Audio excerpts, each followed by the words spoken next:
मैं भारत को भारतीयता की मान्यता के आधार पर फिर से खड़ा करना चाहता हूं, उस काम में लगा हूं। पूरे एक साल का शेड्यूल बताता हूं। जब गर्मियों का सीजन शुरू होता है होली के बाद से और बारिश के पहले दिन तक मिट्टी के बर्तन में रखे हुए पानी को ही पीना अच्छा है, रात्रि को, दिन को, हमेशा। जब बारिश शुरू हो जाती है उस दिन से लेकर और बारिश के अंतिम दिन तक तांबे के बर्तन में रखा हुआ पानी पीना हमेशा अच्छा होता है। जब बारिश खत्म होती है और सर्दियां शुरू होती हैं उस दिन से लेकर और फिर होली के दिन तक सोने के बर्तन में रखा हुआ पानी अच्छा होता है। दोबारा बताओ, दोबारा। गर्मी के दिनों में होली से लेकर बारिश के पहले दिन तक मिट्टी के बर्तन में रखा हुआ पानी बहुत अच्छा होता है। मैं बता रहा हूँ बैठिए। बारिश के पहले दिन से और होली के पहले दिन तक का जो समय है गर्मियों का, ये मिट्टी का है। फिर बारिश शुरू होके और बारिश का खत्म होने तक ये तांबे का है। और बारिश खत्म होके सर्दियां शुरू हो और फिर गर्मियां शुरू हो तो ये सोने का है। अब प्रश्न उठता है कि भाई सोने के बर्तन कहां से आएंगे इतनी महंगाई के जमाने में। तो आप ऐसा करिए, बर्तन कोई भी रख लीजिए, मिट्टी का ही रख लीजिए, सोने की उसमें एक अंगूठी डाल के छोड़ दीजिए, सोने की एक चेन डाल के छोड़ दीजिए, तो कुछ फायदा तो होगा ही, नुकसान तो नहीं होगा, फायदा तो थोड़ा होना ही है। सोना जो है ना, सोना बहुत गर्म है और चांदी बहुत ठंडी है। तो गर्मियां हैं तो सोने का पानी जहर है, लेकिन वही पानी अमृत है जब ठंड का समय है। तो ठंड के समय में सोने के अंगूठी का पड़ा हुआ पानी, सोने के रिंग का पड़ा हुआ पानी, कुछ भी सोने का सिक्का एक छोटा सा हो, कुछ भी हो, किसी भी बर्तन में डाल के रखिए। और इस पानी को मैं मेडिसिन के रूप में यूज करता हूं मेंटल डिसीज में। एपिलेप्सी के डिसीज है ना, जिनको चक्कर आते हैं, बेहोश होके गिर जाते हैं, हाथ पैर टेढ़े मेढ़े हो जाते हैं, एपिलेप्टिक अटैक की बेस्ट मेडिसिन है सोने के बर्तन में रखा हुआ पानी। जिनको डिप्रेशन बहुत होता है, मेंटल डिप्रेशन बहुत होता है, उनकी बेस्ट मेडिसिन है सोने के बर्तन में रखा हुआ पानी। जिनको हमेशा बुरे बुरे विचार आते रहते हैं, हमेशा नेगेटिव, अभी मैं मर जाऊंगा, अभी वो मर जाएगा, ऐसा हो जाएगा, कुछ भी पॉजिटिव नहीं है जिनके लाइफ में, उनकी बेस्ट मेडिसिन है सोने के बर्तन में रखा हुआ पानी। जिनको कभी भी अच्छी नींद नहीं आती, रात को हमेशा शिकायत करते हैं मैं सोया नहीं, उनकी बेस्ट मेडिसिन है सोने के बर्तन में रखा हुआ पानी। जिनका माइंड कभी डेवलप नहीं हो पाया, बहुत बार ऐसा होता है ना, शरीर बढ़ गया लेकिन माइंड बच्चे का ही है, ऐसे बहुत सारे केसेस आपके जीवन में आ सकते हैं, उनकी बेस्ट मेडिसिन है सोने के बर्तन में रखा हुआ पानी। और आखिरी बात करें, कफ की हर बीमारी की बेस्ट मेडिसिन है सोने के बर्तन में रखा हुआ पानी। कफ, सर्दी, खांसी, जुकाम, माइग्रेन, लेफ्ट में, राइट में, ये सब कफ की बीमारियां हैं, इनकी सबकी बेस्ट मेडिसिन है सोने के बर्तन में रखा हुआ पानी। इसलिए आप पूरी बात सुन लीजिए। कफ का रेंज मैंने बताया था, कफ का एरिया क्या है, छाती से लेके सिर तक। इसलिए छाती से शुरू करके सिर तक के सारे गहने सोने के ही पहने जाते हैं, क्योंकि वो कफ को कंट्रोल करते हैं। ये जो है ना सोने का होगा, ये सोने का होगा, ये सोने का होगा, सब सोने का है। और इसके नीचे जो भी कुछ है वो सब चांदी का है। तो सोना जो है छाती के ऊपर के सारे अंगों में पहना जाता है क्योंकि कफ को कंट्रोल करता है। तो मैं कहने जा रहा हूं वो ये कि हमारे जो गहने हैं वो सब हमारे हेल्थ से जुड़े हुए हैं, स्वास्थ्य से जुड़े हुए हैं जी। ये अंगूठी सोने की डालते हैं वो ग्रहों के चक्कर वाले, वरना हमेशा हाथ में जो अंगूठियां पहनी जाती है नॉर्मल केसेस में वो चांदी की होती है। लेकिन ग्रहों के चक्कर है, किसी को मंगल का चक्कर है, किसी को शनि का चक्कर है, पंडित जी बताते हैं तो हम पहनते हैं। तो मैं जो कहना चाहता था वो शायद आप समझ पाए हैं कि 4 महीने जब सर्दियां हैं तो सोने के बर्तन का पानी पीना है, 4 महीने जब गर्मियां हैं तो मिट्टी के घड़े का पीना है, 4 महीने जब बारिश है तो तांबे के बर्तन का पानी पीना है जी। पानी को हमेशा पीने का तरीका है कि सबसे पहले गर्म कर लीजिए, सबसे पहले सवेरे सवेरे खूब उबाल दीजिए, फिर उसको रूम टेम्परेचर तक ठंडा हो जाने दीजिए, फिर बर्तन में डाल दीजिए, चाहे वो मिट्टी के घड़े में डाल दीजिए, चाहे तांबे के बर्तन में डाल दीजिए, चाहे सोने वाले उसमें डाल दीजिए, फिर उसी को दिन भर पीते रहिए। हर समय गर्म करके पीने की जरूरत नहीं है, एक बार बॉईल करके रूम टेम्परेचर तक ठंडा कर दीजिए, फिर उसको किसी भी बर्तन में डाल के सवेरे से शाम तक।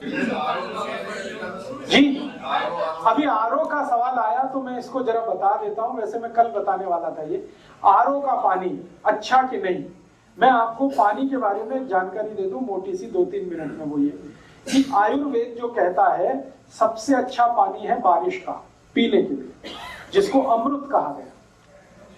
तो आप कुछ अगर ऐसी व्यवस्था कर सकें कि बारिश का पानी इकट्ठा करें और उसको साल भर पिए, तो आपसे ज्यादा सुखी कोई नहीं दुनिया में। आप बोलेंगे कैसे कर सकते हैं? बहुत आसान है। आपकी जो छत है ना, उस छत को तो आपने सबने सीमेंटेड कराया ही हुआ है। छत में से जो पानी गिर रहा है किसी पाइप में होते हुए, इस पाइप को आप आपके बोर में लगा दीजिए, अगर बोर है तो। बोर नहीं है तो वो पाइप को किसी टैंक बना के उसमें डाल दीजिए, अंडरग्राउंड टैंक बना दीजिए आपके घर में, और उसमें पूरा पानी डाल दीजिए। बारिश के पानी में कोई एक्सपायरी डेट नहीं है, इसको ध्यान रखें। बारिश के पानी की कोई एक्सपायरी डेट नहीं है। अगर अंडरग्राउंड टैंक में आपने कलेक्ट कर लिया तो साल भर, 2 साल, 3 साल आप पी सकते हैं, कोई तकलीफ नहीं आएगी। राजस्थान में गांव-गांव के हर घर में टैंक रहता है, और 5 इंच बारिश होती है, वो एक एक बूंद पानी इकट्ठा करते हैं, उसी को साल भर पीते हैं। जॉन्डिस की बीमारी उस एरिया में कभी नहीं होती, क्योंकि बारिश का पानी पीते हैं। तो बारिश का पानी आपके लिए सबसे अच्छा, जैसे भी हो आप इकट्ठा करिए। दूसरा पानी जो सबसे अच्छा माना जाता है वो नदियों से आने वाला, जो नदियां ग्लेशियर्स के साथ जुड़ी हुई, जैसे गंगा नदी है, ये सीधे ग्लेशियर से आती है। ग्लेशियर की बर्फ है, वो पिघलती है, मेल्ट होती है, फिर उसका पानी नदी में आता है। तो दूसरा सबसे अच्छा पानी है उन नदियों का जो ग्लेशियर से आती है, पहाड़ों से आती है।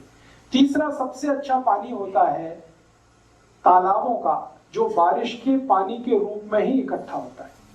और चौथा सबसे अच्छा पानी होता है वो बोर का, जो बारिश के पानी को रिचार्ज करके ही बोरिंग में आता है। और 5वां सबसे अच्छा पानी होता है म्युनिसिपल कॉर्पोरेशन का, जो आप पीते हैं।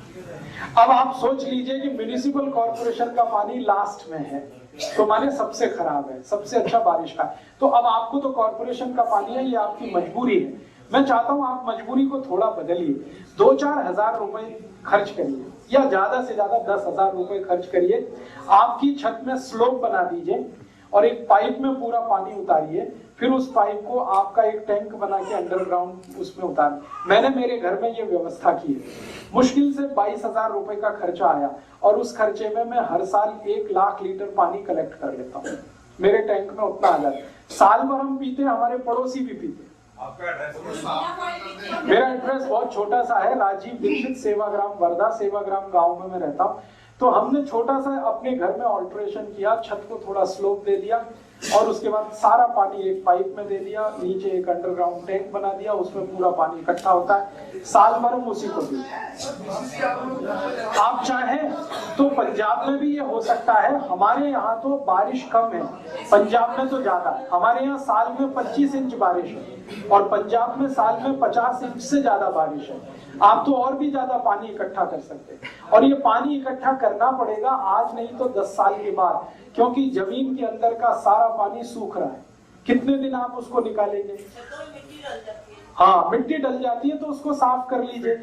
या उसमें कोई आपको कंफ्यूजन है तो मिट्टी के ऊपर चूना फेंक दीजिए, बस वो पानी को अपने आप साफ करके नीचे भेजेगा। चूने से अच्छा पानी को साफ करने वाला दुनिया में कोई केमिकल नहीं। छत पे चूना डाल दीजिए, बारिश जैसे ही शुरू हुई चूने के पत्थर डाल दीजिए 2-4, जितना भी पानी कांटेक्ट में आएगा सब फिल्टर होके आएगा, तो मिट्टी का उसमें दुष्प्रभाव खत्म हो जाए। तो छत का पानी कोशिश करिए इकट्ठा करने का। नहीं कर सकते हैं तो आपके पास कॉर्पोरेशन का पानी है, इसको बिना उबाले मत पीजिए।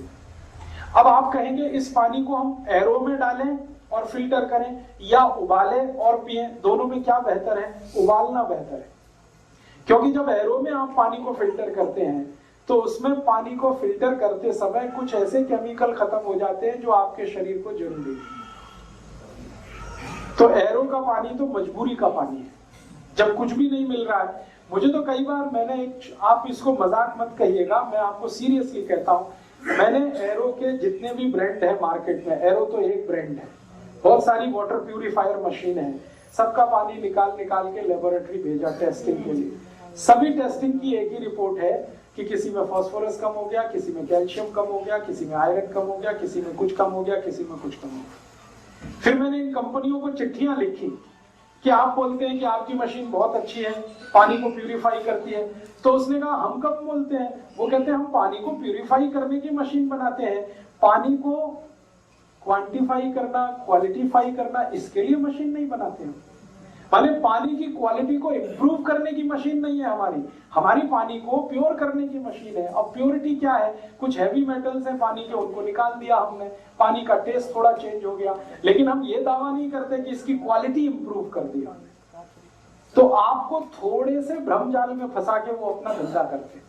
पानी की क्वालिटी मेंटेन रहती है जब पानी बॉयल करके आप पीते हैं।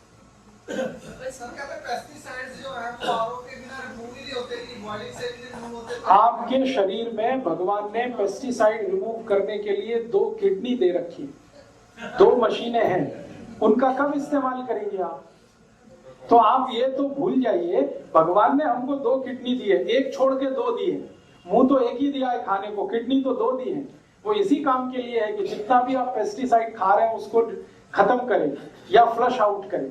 तो आप उसकी चिंता मत करिए। किडनी अगर फंक्शनल है तो आपके जीवन में कोई तकलीफ नहीं। किडनी अगर फंक्शनल नहीं है तो जरूर ये सोचने की बात है। बिल्कुल नहीं, बारिश के पानी को बॉईल करने की जरूरत नहीं, वो तो भगवान का पानी है, उससे ज्यादा शुद्ध तो होता नहीं। बारिश का पानी नहीं, कभी मत रखिए। बारिश के पानी को मिट्टी के टैंक में रखना सबसे अच्छा है। कांच की बोतल में चले। कांच जो है ना मिट्टी का ही दूसरा स्वरूप है। सिलिका को थोड़ा प्यूरिफाई करते हैं तो कांच बन जाता है। सिलिका माने मिट्टी। गुनगुना, गरम नहीं, गुनगुना।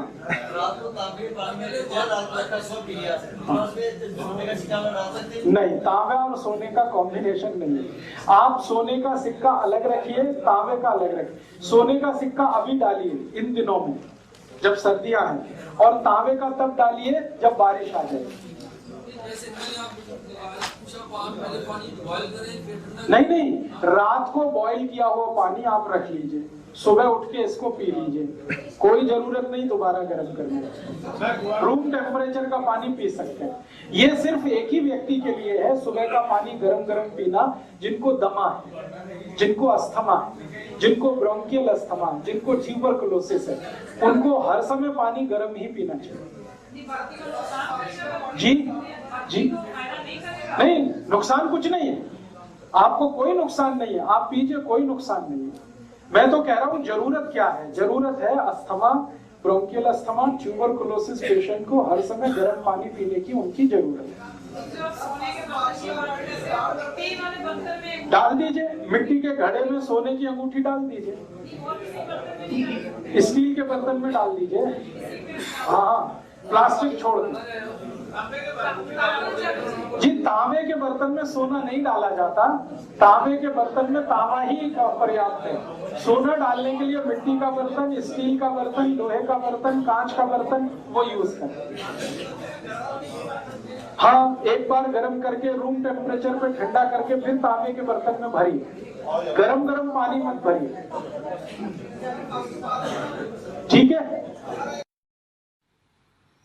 दोस्तों, सबसे पहले तो चैनल सब्सक्राइब करें, फिर लाइक, कमेंट और शेयर करें, और हाँ, हमारा एंड्रॉयड ऐप डाउनलोड करना ना भूलें।